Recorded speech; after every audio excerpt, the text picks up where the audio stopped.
Hello, it's Rebecca here from Precious Pages Papercraft, and today I have a layout to share for Papermaze using the Simple Vintage Seas collection from Simple Stories.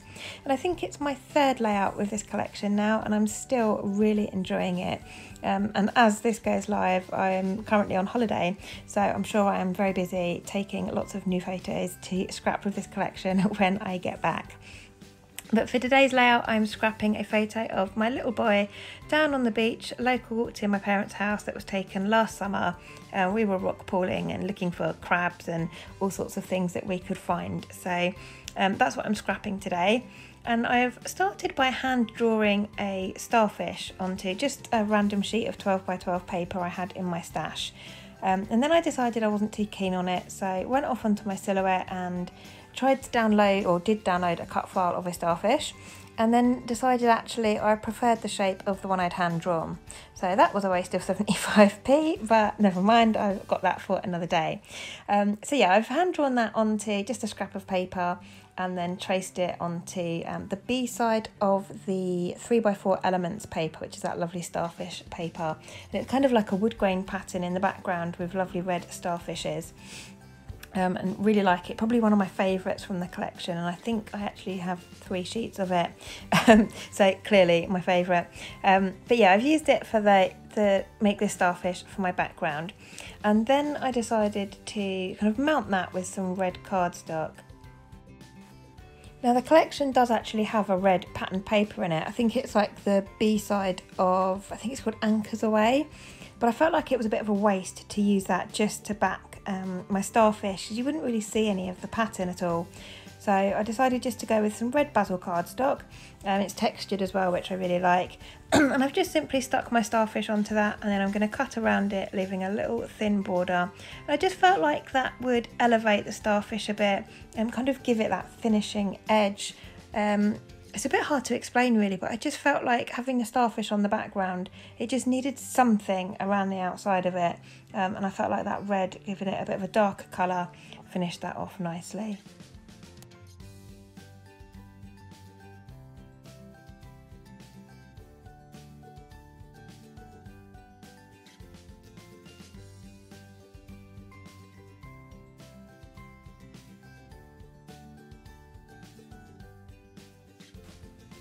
And you can see here, I'm planning on using one of the chipboard frames from the collection to house my photo. At the moment it's a little bit big, so I'm going to sort of do some surgery on it and make it fit my photo. But before I get that in place, I want to add a little bit of colour to my background and I want a bit of sort of a contrasting colour. So this collection has loads of red and blue in it, and I've got the reds in my starfish and that outline of my starfish, so I decided to go with blue ink. So I just traced around my starfish very lightly with a pencil, sort of just roughly, and now I'm going over that with a blue distress ink. It's called Blueprint Sketch, and I'm using a blending brush here and just applying the ink on dry, and I'm just making sure that I go outside of that pencil line so that once my starfish is back in place, you'll see the colour kind of glowing around it. And that took me longer than I would like to admit, because I didn't come out quite far enough with my pencil line, so I had to keep going back over it. So I skipped through the rest of that for you, and I'm just going to add some splatters to this now. And I'm using the same colour, the Blueprint Sketch, and I've just watered it down onto some packaging, and I'm adding some splatters. And what I'm also going to do is dry this off just by running a paper towel over it, and I'm going to come in and add some white splatters as well.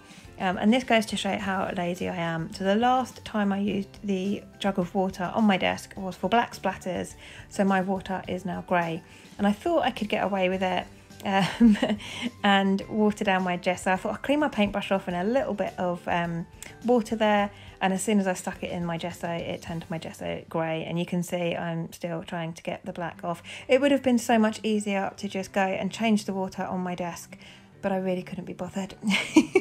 It's just one of those things, isn't it? You know it needs doing, but it always gets neglected. My bin never gets emptied, and my jug of water never gets changed. It's two things that are really easily rectified, but I'm just too lazy to do, and I'm sure that's true of lots of us, so I'm not going to feel too bad about it. But anyway, I do get that paintbrush cleaned off in the end, and I've watered down some white gesso and added some white splatters to my background there. And I dry those up pretty quickly so that they kind of give almost like a marbled effect to that blue ink. So they're not perfect white splatters, but it does give a little bit of detail. And actually in areas, it actually looks like little water bubbles on the page. So I really like how that turned out. Then I've again rolled my paper towel over that just to soak up any excess. And now I'm adding some craft foam to the back of my starfish so that I can raise that up and bring in a bit of dimension to the page. And then before committing and getting that stuck down, I've decided I want some darker splatters as well on my starfish. So this is a Distress Oxide in chipped sapphire. So it's a slightly darker blue, almost like a navy. So I've added some splatters of that on, and again just taken off the excess with a paper towel, and then I'm going to commit finally and get my starfish stuck in place. And I love how that looks with that blue ink underneath it. The red and blue, like I really like red is not a colour I like at all.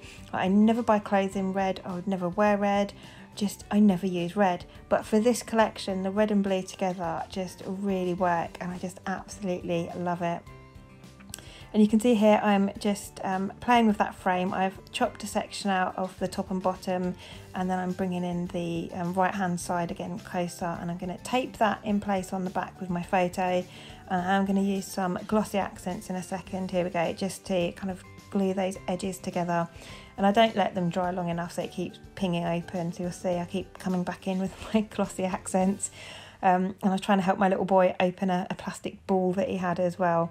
So it wasn't getting my full attention, and it kept popping open, but I did get there in the end. And that's a great thing that with these chipboard frames is they're sturdy, but they're kind of soft enough, if you like, that you can cut through them and doctor them if you want to. So that would have quite easily housed a 6x4 photo, and I've amended it to house a 3x4 photo, so I made it work for me, and I love how that looks. And really in the close-ups, if you didn't know that I'd done that, you would never be able to tell.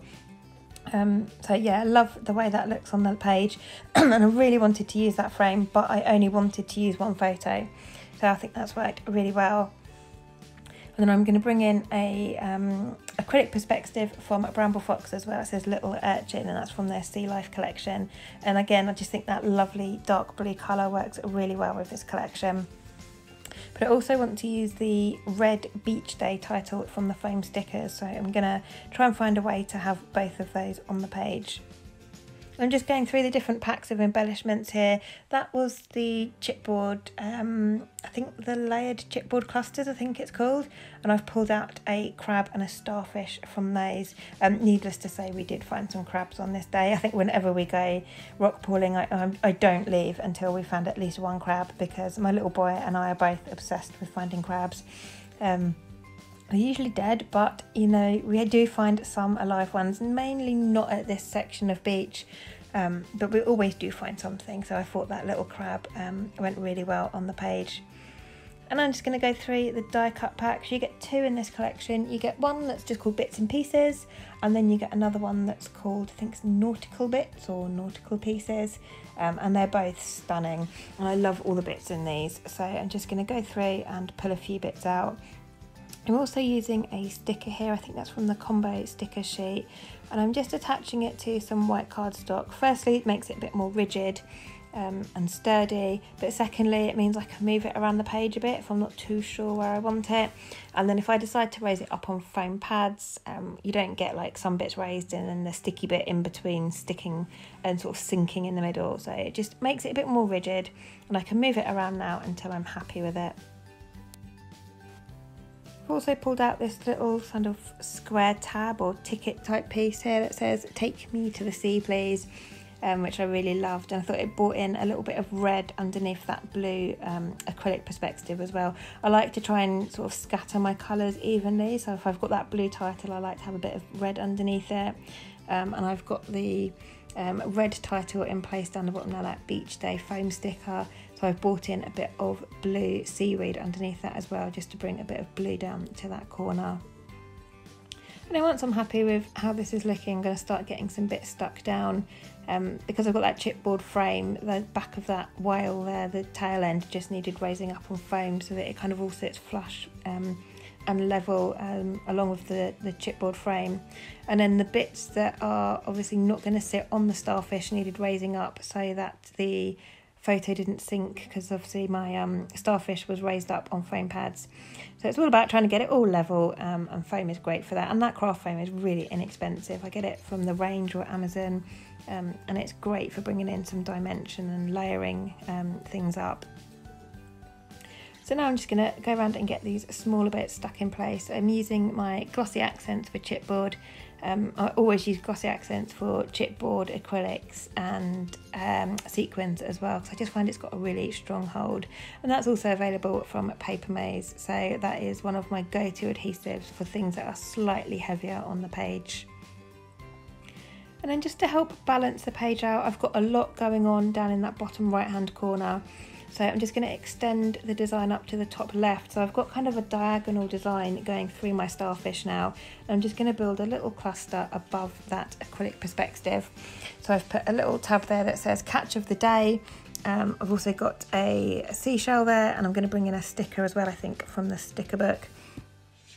And then down on the right here, I've got those 2 blue bits of seaweed. So I felt like I needed something red, and I've got a little sticker there. It's a round sticker from the sticker book. And I've backed it onto white cardstock again to make it a bit sturdier, and it says high tides and good vibes, which I thought was good. Obviously the tide was out, which I think is high tide. Actually, that might be low tide. I don't know. I'm really bad with tides. It's one or the other, but I saw that sticker and it immediately thought of, you know, tides, and we're always looking at tide times when we're out there. There's a really good website, I think it's called like Willy Weather or something. We're always using that to look at the tide times so we know when the best time to go looking for crabs is. And that sticker just reminded me of that, so I've popped that on. And then stuck some oars with a little bow around them up in the top of that cluster there. And then just coming in with some white splatters now. Again, I've used watered down white gesso for that. Gone to town on my splatters, and then decided I want to have a red frame on my page. And obviously I'm doing this when my white splatters are still very wet. So I'm going to cut this paper to size and give you some close-ups of the layout, but I'm not actually going to stick it down until those splatters are dry. The last thing I want is white smudges all over my layout that I've just spent time doing. So I'll get it in place and show you how it's going to look, but I do stick it off camera just with some double-sided tapes. I'm going to distress the edges, there you go, and then I will get that stuck in place with some double-sided tape, and that will be me finished.